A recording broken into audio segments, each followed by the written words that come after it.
radikalisme dan good looking. Sama-sama membela NKRI, sama-sama seagama, mengapa berseberangan keras? Video ini akan mengomentari polemik tentang pernyataan Menteri Agama yang menyebutkan bahwa paham radikal bisa disebarkan dengan cara pertama-tama dikirimkan seorang anak yang good looking, penguasaan bahasa Arabnya bagus, Hafiz. Sebelum lanjut, mari terlebih dahulu kita tonton cuplikan video berikut ini. Kali ini, Menteri Agama Fahrul Razi menyebut paham radikalisme bisa masuk melalui orang-orang berpenampilan good looking. Menteri Agama Fahrul Razi kembali menuai kritik karena pernyataan yang dinilai kontraproduktif. Kali ini ia menyebut paham radikalisme disebarkan dengan cara memasukkan orang-orang yang good looking dan hafiz atau penghafal Al-Quran.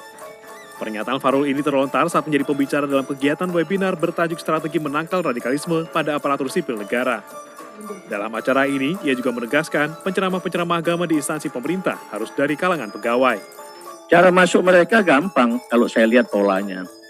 Pertama dikirimkan seorang anak ya yang good looking, penguasaan bahasa Arabnya bagus, hafiz, mulai masuk, ikut-ikut jadi imam. Lama-lama orang situ bersimpati, diangkat jadi ikut mengurus masjid.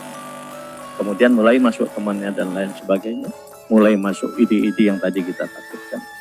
Sehingga memang kami, dan saya kira kami sepakat dengan Bapak Menko PAN-RB juga, untuk mewaspadai sekali bahwa semua rumah-rumah ibadah di lingkungan institusi pemerintah, pengurusnya harus pegawai.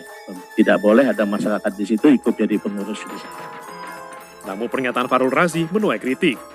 Wakil Ketua Majelis Ulama Indonesia Muhyiddin Junaidi menuntut Menteri Agama menarik ucapannya. Menurut Muhyiddin, pernyataan Fahrul sangat menyakitkan.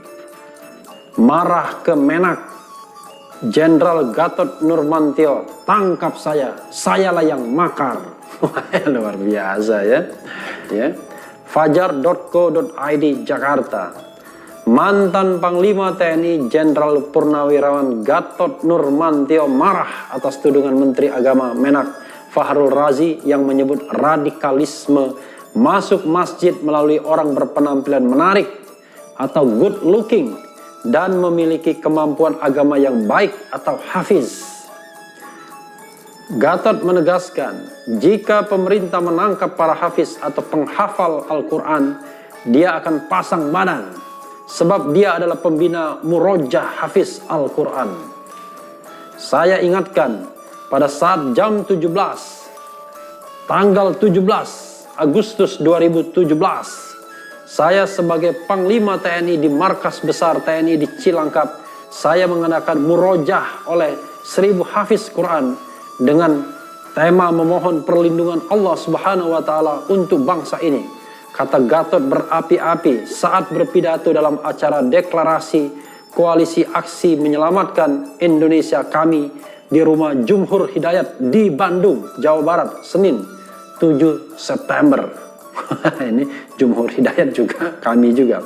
Dan akhirnya saya jadi pembina Murojah Hafiz Quran. Jadi kalau pemerintah mau menangkap, tangkap dulu saya. Sayalah yang makar, kalau itu makar. Tambah Gatot dengan suara meninggi seperti dikutip pojok1.id Jawa Post Group. Gatot heran dengan sikap yang menyudutkan para penghafal Al-Quran. Dia tak bisa membayangkan apa jadinya jika tak ada hafiz Al-Quran. Hafiz Quran itu yang melindungi Al-Quran, mengamankan Al-Quran.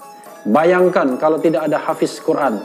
Al-Quran diganti kalimatnya, isinya diganti. Siapa yang tahu? Gak ada yang tahu, tegas Gatot. Bener juga ya. Kalau di mesin kan mesinnya bisa juga diganti-ganti. Pada kesempatan itu Gatot mengajak masyarakat Indonesia untuk bersama-sama berjuang melalui Koalisi Aksi Menyelamatkan Indonesia kami. Saya dan kawan-kawan semua ini berhutang kepada negara ini, bangsa ini. Kalau kita tidak melakukan, tidak bangkit, tidak bersama-sama, kita bersalah, kita berhutang, ucap Gatot. Luar biasa ya. Jadi yang berseberangan atas pernyataan Menteri Agama itu antara lain adalah Wakil Ketua MUI Muhyiddin Junaidi dan mantan Panglima TNI Jenderal Purnawirawan Gatot Nurmantio. Muhyiddin menuntut Menteri Agama menarik ucapannya. Dikatakannya ucapan menteri tersebut sangat menyakitkan. Sebenarnya sakit atau tidak sakit itu tergantung dari kualitas batin seseorang. Mestinya makin tinggi kedudukan seseorang dalam jabatan keagamaan dan makin baik pemahaman agama seseorang, maka seharusnya menjadikan yang bersangkutan makin bijaksana, makin sabar, dan makin bermutu kualitas batinnya, makin cerdas, makin tahan banting, sudah tidak bersumbu pendek lagi.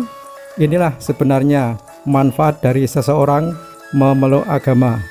Makin lama dan umur makin bertambah, maka seharusnya makin baik kualitas batinnya, menjadi rohaniwan ulung yang dapat diandalkan, bukan mandek begitu-begitu saja tanpa kemajuan. Kemudian tentang Pak Gatot Nurmantio yang marah, emangnya Menteri Agama itu mempunyai tujuan apa sih? Kan ingin mengikis habis radikalisme di Indonesia, sebab radikal negatif itu justru yang kontraproduktif. Lama-lama bisa makar atau menjadi teroris. Itu yang sebenarnya ingin dicegah oleh Menteri Agama, karena agama itu mengajarkan kebaikan, bukan sebaliknya. Pak Gatot dan Pak Fakhrul Razi yang Menteri Agama itu sama-sama mantan perwira tinggi TNI. Korpsnya mempunyai ideologi atau doktrin yang sama, mestinya satu pemahaman.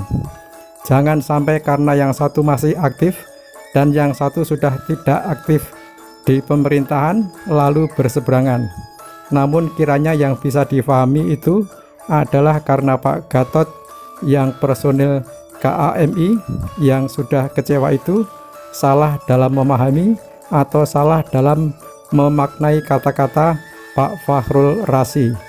Bukannya Hafiz yang disalahkan kemudian ditangkap, tapi manuver atau tujuan dari orang yang kebetulan Hafiz Al-Quran itulah yang keblinger dan perlu ditanggulangi atau ditindaklanjuti.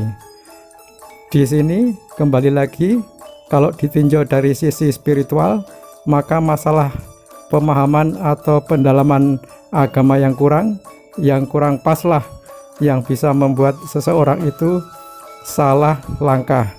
Agama itu seharusnya bisa digunakan untuk kebaikan sesama. Agama adalah rahmat dan kesejahteraan bagi seluruh alam semesta, bukan untuk bencana. Teori dan praktek mengamalkan ajaran agama harus benar, supaya tidak ada lagi perselisihan yang hebat, melainkan damai adanya. Karena agama itu diturunkan dengan maksud untuk mengatasi persoalan-persoalan sulit yang dihadapi oleh umat manusia yang hidup di dunia, bukan sebaliknya mengakibatkan kekacauan, kerusuhan, dan ketidakharmonisan hidup. Nah, Bapak, Ibu, Saudara, dan Saudari, demikianlah komentar saya mengenai polemik tentang pernyataan Menteri Agama yang menyebutkan bahwa paham radikal bisa disebarkan dengan cara pertama dikirimkan seorang anak yang good looking. Jika Anda tidak sependapat dengan komentar dalam video ini, tolong berikan tanggapan di kolom komentar untuk memperkaya wawasan yang menonton video ini dan membaca komentar Anda, atau abaikan saja video ini dan lupakan. Demikian saya akhiri video ini. Sampai bertemu kembali di video-video saya yang lain. Wassalam.